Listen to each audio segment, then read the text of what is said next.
Mr. Fugit, please don't hit the walnut tree, said the little girl. You'll hurt the Holy Ghost. He feels it terribly all through him when you hit the tree.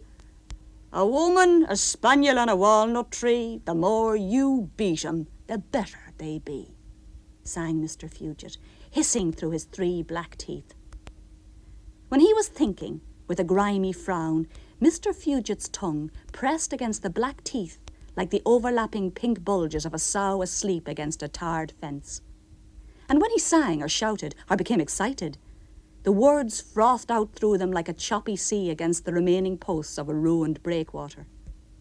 Mr. Fugit was excited by many things, by a blunt scythe, a wrong-sized flower pot, the wind under his hat, slugs, bullfinches, mating dogs, filthy beggars at it again, the vagaries of a succession of totally deranged employers, small boys on sight, omens in the sky, late cuckoos, and hornets.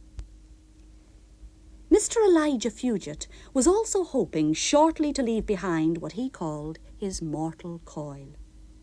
The little girl used to watch him wind up the long-ribbed, heavy hose, and she'd wait expectantly for the chariot and horses of fire, which Mr. Fugit apparently expected to scorch down into the orchard and rocket him away to his better home up there. Like me namesake, said Mr. Fugit.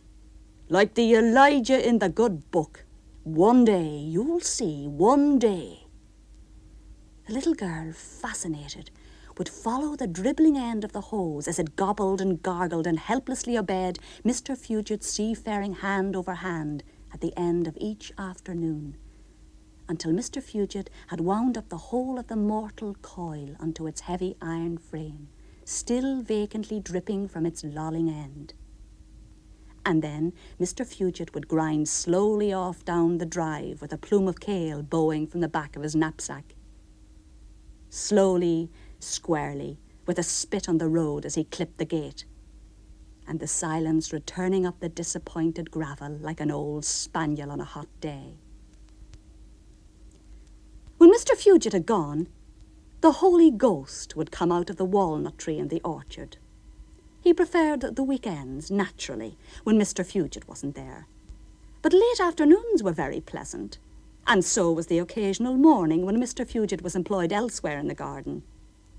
But not too early. It was chilly then, and much too clear, and the grass tiresomely damp for sitting on. The Holy Ghost detested rain. He tried very hard never to get caught out in it, and therefore he seldom appeared to the little girl until well into May.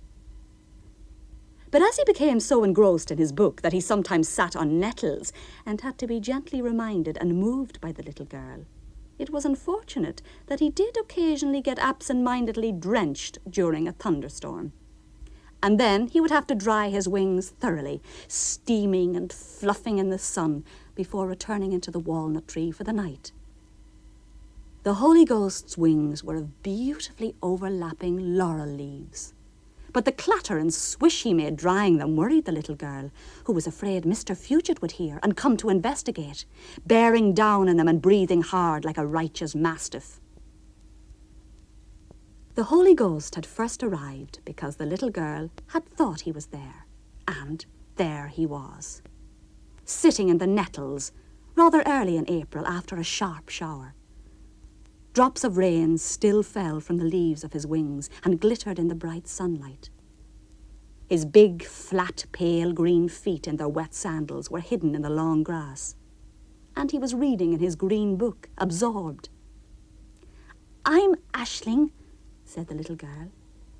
"I'm the Holy Ghost, dear child," said the Holy Ghost, looking up with a pale green smile. "You can't sit in those nettles," said the little girl. "I didn't mean you to sit in the nettles." "Oh, I hadn't really noticed, dear child," said the Holy Ghost, sitting down again in a sunnier corner without rising. "I'm sorry about the long grass. It needs cutting," said the little girl apologetically. "Mr. Fugit will cut it tomorrow, beginning at 8:30 a.m. and ceasing without visible reluctance at 4:45 p.m., said the Holy Ghost. He will then have finished it, except for around the apple trees, the morello cherry, and that corner over there by the oak tree, where at 4:23 p.m. he is due to discover some magpie's eggs. He will employ the remainder of his time consigning these magpie's eggs to hell and the incinerator. Oh, I've never seen magpie's eggs, said the little girl. What are they like? Hemispherical, said the Holy Ghost. Indeed, we are all hemispherical, Aisling. As you can already see, dear child, we inhabit hemispheres of ourselves and the world. Half in one world, half in the next. I love Hemisphere, said the Holy Ghost rapturously, clasping his hands. It is a nice word, said the little girl agreeably. Hemisphere, hemisphere, warbled the Holy Ghost. Where have you been? Said the little girl. No, no, no, no, said the Holy Ghost, opening his eyes like a horrified turbot. No, just Hemisphere. That's all. The little girl thought about it. Yes, you could wear Hemisphere on your finger, a lovely blue ring. Or you could buckle it all round the world with a clasp of stars. Or you could hold it in a green bottle up to the light and wash your mauve hair with it. Or you could whisper it to a mirror who would breathe it back. Or you could run with it like a hedgehog with a dry leaf stuck in a prickle. Or you could watch it come out of a fish's mouth and ring across the pond like musical silence. You could see it balanced just in the middle of a cow's horns, spinning on the nose of its seal, in one whole day of a whale, and in the tiniest thought that it would one day be a flea in a flea's egg. After that, silence. But still Hemisphere. Still there was Hemisphere. Hemisphere, she said. Dear child. But of course, said the Holy Ghost. Isn't that just what I've been saying? And he sighed with a flock of pigeons overhead. Where will you go? Said the little girl. Supposing someone should come into the orchard. The walnut tree, said the Holy Ghost. I shall go into the walnut tree. And he did, just to show her. And that is how the Holy Ghost lived in the walnut tree, in Mr. Fugit's orchard, with his laurel leaf wings, his green book, and his green smile, but frowning a foggy black hemisphere when Mr. Fugit hit the tree on passing, which donged him all over and loosened a leaf or two. But when it rained the sort of rain that made utterly wet hens in slimy runs, the Holy Ghost, literally bored stiff in the walnut tree, knitted himself a long green testament and wound it round his neck, as he said, it came in useful on a rainy day. Then when the sun came out, the Holy Ghost would sit all over the orchard, wherever he and the little girl thought or didn't think, and birds flew through him, and a grasshopper sat on the corn on his little toe, and he would say a wide golden hemisphere, while a nuthatch examined his knothole ear for a nesting site. And all the while he read his green book and smiled his green smile, and nothing was written on the book at all, which, the Holy Ghost said, when questioned by the little girl, was because it was the last word. And being the last, dear child, there is no need of it, as no one has ever seen it. And the Holy Ghost smiled a calm blue hemisphere.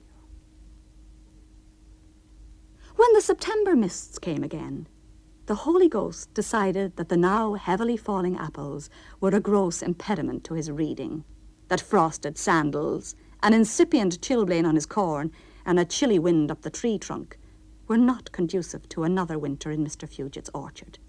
And besides, he was really needed all over the hemispheres, willy-nilly, "Willy-nilly," said the Holy Ghost to the little girl on his last morning in her company. "Dear child."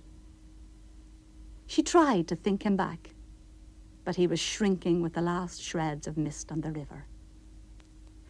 "Promise me one thing." He was almost gone now. "Promise me one thing, dear child. I go around and around and around the wicked world, and I read my book, and I sit under trees in the orchard. And everywhere I go, I try to find someone, just someone, who will spare a drop of water for the minnow in the carriage rut." The walnuts had all been picked. The leaves were black and curling on the walnut tree. "I promise, willy-nilly," said the little girl. And the Holy Ghost, murmuring a fond, pale hemisphere, wove gently through the smoke of Mr. Fugit's dying bonfire. And by the time the wood pigeon had clapped his wings, he'd vanished. The little girl went up for tea, and Mr. Elijah Fugit came down to dampen the now thoughtful bonfire for the night. Mr. Fugit trudged down the path and kicked through a pile of freshly dropped laurel leaves. "Kids," said Mr. Fugit, "untidy little beggars." And he picked up an old stretched sandal from the long grass around the dormant bonfire. "Must take a size 18, remarked Mr. Fugit as he threw it onto the ashes. "Don't know no one round here with great feet the like of that. Big as a lily pond they must be." And at that very moment, in the village of Hung Lung, in the province of Changyi, a little boy poured a can of water into a dry cart rut. On his way back, he would rescue the little fish lying in the rut and return it to the river. And he wondered as he did so, who had said Hemisphere so warmly in rainbow Chinese when there was no one in the road but himself and one small minnow?